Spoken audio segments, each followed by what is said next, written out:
our Minority Leader, ang kokote ng Senado, Senator Aquilino Koko Pimentel III. Our distinguished Minority Floor Leader, Senator Koko Pimentel, Thank you. Boss, is recognized. You may proceed, sir. Thank you, Mr. President. Mr. President, my dear colleagues, our Senate staff, our Senate Secretariat, our guests, my Commander-in-Chief is also here, our dear countrymen. Magandang gabi po sa inyo lahat. I am about to deliver my valedictory speech. This is one perk of being a senator which I would relish the most. My father was the valedictorian of all his classes throughout his academic life, from elementary, high school, college, and even up to College of Law. I was never a valedictorian, but I still get to deliver a valedictory speech. Swerte ko naman. Sabi ng ating konstitusyon, sovereignty resides in the people and all government authority emanates from them.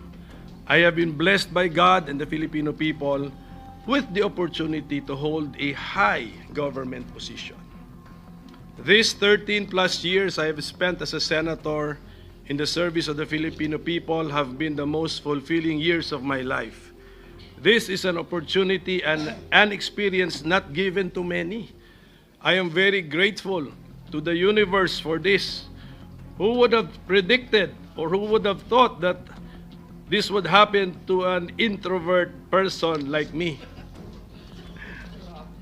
My Senate journey began not in the usual way, but through an extraordinary and unique experience that tested our resolve and faith in the democratic process. But I am grateful that what began as an electoral protest has since grown into a relationship marked by mutual respect, collaboration, and even friendship. A reminder,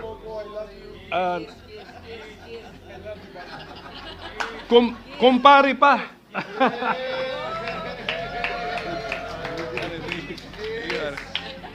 So a reminder that in the end, we are all here to serve the Filipino people. So let me go back to the decision which allowed me to be part of this chamber, Mr. President. Siguro nalimutan na nila pero hindi ko po nalilimutan. Yung mga senador who voted to allow me to sit in the Senate in my protest way back in August 11, 2011. Pia Cayetano. So, hindi ko nalilimutan yun, Pia. So thank you very much. Bong, baka nalimutan mo na, but you were part of it.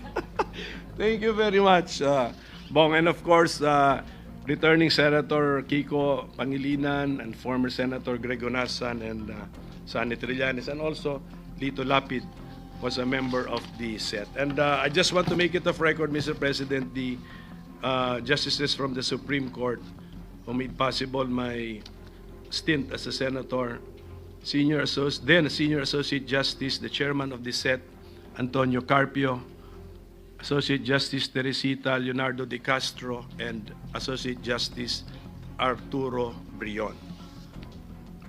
So this chapter in my life, while unconventional, set the tone for the kind of public service I aspired to offer.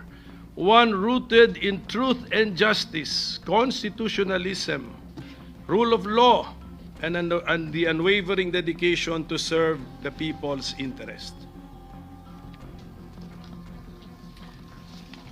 Napansin nga ni Senator Risa Hontiveros, because this is our last day, so I'm about to end my tenure as a senator. Sabi niya, ang bookends ng political life mo, andito si Comelec sa umpisa, andito pa rin si Comelec sa dulo. So, because if you remember, my dear colleagues, last December 11, 2024, you were already congratulating me. Oh, but that was 6 months ago. So 6 months later, hindi pa rin tapos ang issue na yon. So I hope nagdilang anghel kayo nung 6 months ago, Mr. President. In 2016, this chamber entrusted me with the honor of being Senate President, a role previously held by my father, Senate President Nene Pimentel. Can I reveal, Ma'am Lauren, can I reveal that ikaw may kasalanan nito? Yes, opo. Wala po akong ambisyon. Ako po'y tinawagan ni Senator Lauren at sinabihan na, mag-ambisyon ka maging Senate President.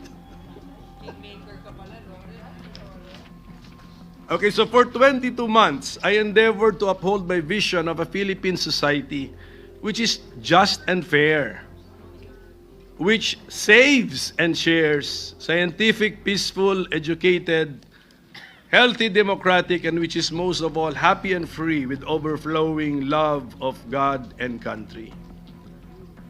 So passing a law is a collective effort. So together, all of us, during my time as Senate President, we shepherded, we started and/or passed landmark measures.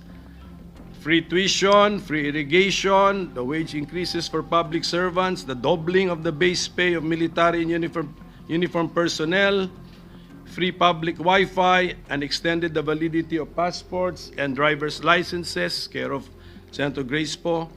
The Bangsamoro Organic Act, Migs sa'yo to, this is the effort of Migs Subiri, the universal access to quality tertiary education, the train law, especially that aspect which lowered personal income tax rates, the ease of doing business, mental health act, to name a few.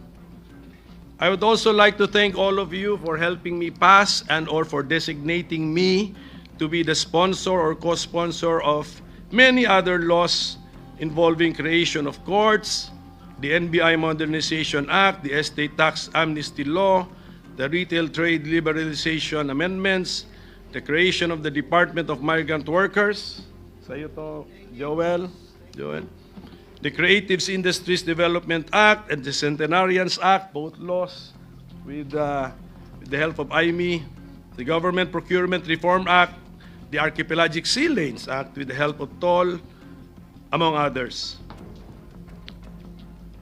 One of the great privileges of serving in this chamber has been meeting and learning from some of the finest minds in our country's political and legislative history. I am grateful to have learned from their wisdom and of course from your wisdom, my dear colleagues, and your wit and your statesmanship.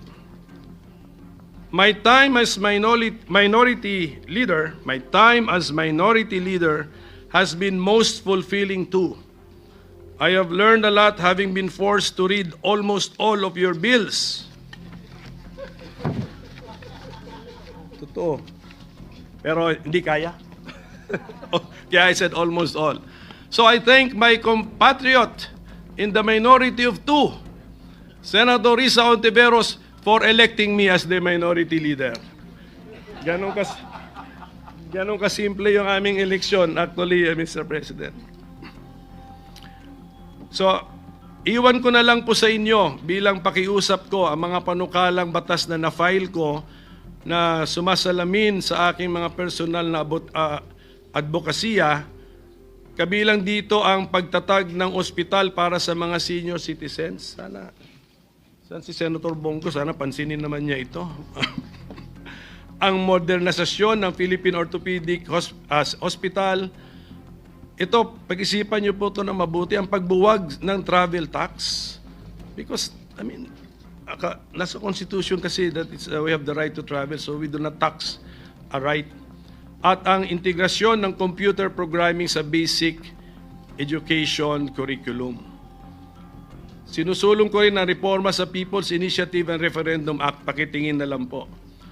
And also, I filed some measures designed to discourage negligence and recklessness, yung tinatawag na mga quasi-offenses sa dami ng mga aksidente ng mga bus, mga heavy vehicles leading to injuries as well as loss of lives. Pag-aralan po natin ito. marami akong lessons learned. For example, saan ako nagkamali, paano nyo kami nautakan, you know? Oh. Yes, paano nautakan ng majority ay minority. Tapos, actually, may pagkakamali kami na present kaming dalawa. Kung absent yung isa, meron sana kaming parliamentary maneuver na nagawa. Pero hindi ko na muna i-detalye, ikwento lahat ito. Kasi ang bala ko isulat ito sa isang libro para naman merong pang bumili ng libro ko. Okay? So I owe this journey to many. Hindi ko po ito narating ng mag-isa. So to my colleagues, all of you, so if I look around, I think I've spent enough time in this chamber and I've been siguro so involved in your professional lives that I think I have personal relationships with all of you. Actually, with all of you. Ito, si Sila Bato, si Bongo, si Robin. May kaso pa nga kami. We are fighting over a political party. And because of that, I have been forced to look for another political party. So party mates ko na, Tita Cynthia, Jaime Marcos, Mark Villar, Pia Cayetano. So I really have, I believe I have personal relationships with all of you. So I want to thank all of you. The Senate is not a place for echo chambers, but for courageous discourse. In diversity, we find democracy's heartbeat. Salamat for debating with me. I learned a lot from using my kokote. And I believe this is also an anti-Alzheimer's measure. Diba? So, maraming salamat po muli sa inyo lahat. Pero siguro, kung meron man nasaktan sa 13 years ko rito sa Senado, kasi siyempre na-involved din tayo sa some highly political issues eh. Kung meron pong nasaktan sa aking mga kilos, nasabi, actions, or na-file, I beg for your understanding. And I pray that with the passage of time, you will find it in your heart to forgive me. So ganun lang po. If ever. Okay, so I'm assuming meron kasi lahat tayo dito sensitive eh. Karamihan sa atin rito sensitive. So basta ulitin ko to my dear colleagues, I really thank you, no. You have been all very kind to me, you have been all very good to me, and you have been all, i-all ko na lang para hindi na natin isipin, you have been all very generous to me. To the Senate Secretariat and staff, the OSAA, even our cleaning staff, thank you for keeping this institution alive day in and day out. Your work, often unseen, ensures that the Senate remains a bastion of democracy. Lahat po tayo may ambag to making the Senate a bastion of democracy. So to my own staff, sana staff ko, may andito konti, okay. Thank you for making me more efficient by multiplying the number of my mini-me's. Yan sila. So I hope meron po kayo meron kayong natutunan sa time ninyo sa akin, and congratulations to all of my staff who have been hired by incoming senators. So to my family, Kat is here. Kat, my wife, she's the commander-in-chief I mentioned earlier. My mother, si Nanay Bing, of course my siblings, and my classmates and my close friends, your faith in me has been my anchor. Public service demands long hours and personal sacrifice. Thank you for your prayers, understanding, and actual support. To the people of the Philippines, you entrusted me not only with votes, but with your hopes. I hope my service has honored that trust. Though I leave this chamber, I remain your public servant in my capacity as a lawyer and as a concerned and involved citizen, advocating for federalism and faster local development, for a just and fair society, and for preferential focus on the poor. I also leave you with one wish. May the laws you pass rescue the poor and helpless and deliver them from the grasp of evil people, as it is written in Psalm 82:4. I leave carrying with me the lessons from this chamber, the friendships I have made, and the love I have deepened for this country. Public office is borrowed time, and my time here, though ending, will always remain a chapter I will cherish.